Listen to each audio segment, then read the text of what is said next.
Yes. Yeah. So we were kind of just chatting, and then that older guy was there.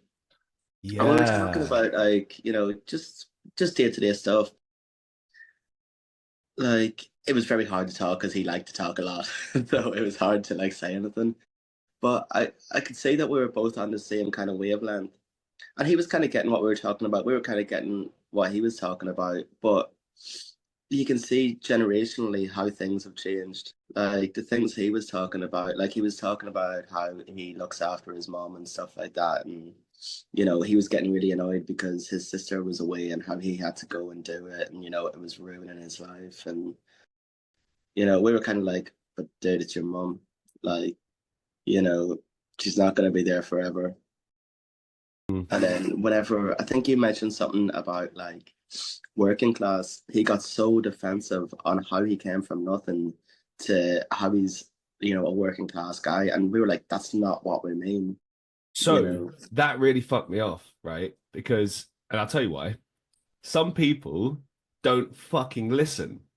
He didn't listen. No, I brought basic. Okay, side note. So there's this shop down or cafe down south, and it's like a chain that simulates working class culture or working class cafes. So it's the same cafe that we all grew up with.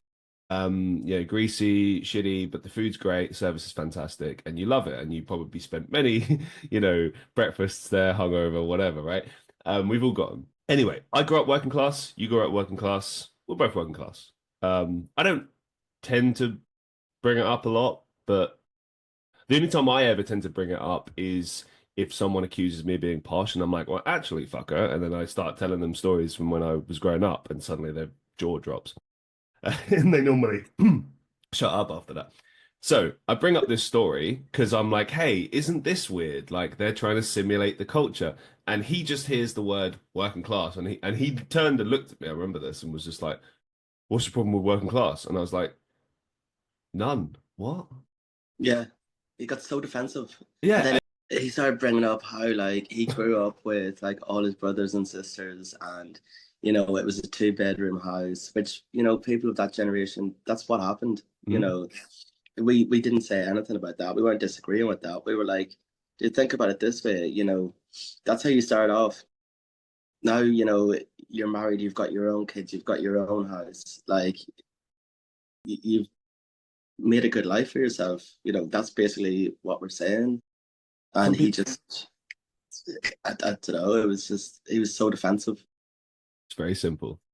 Some people just want an audience.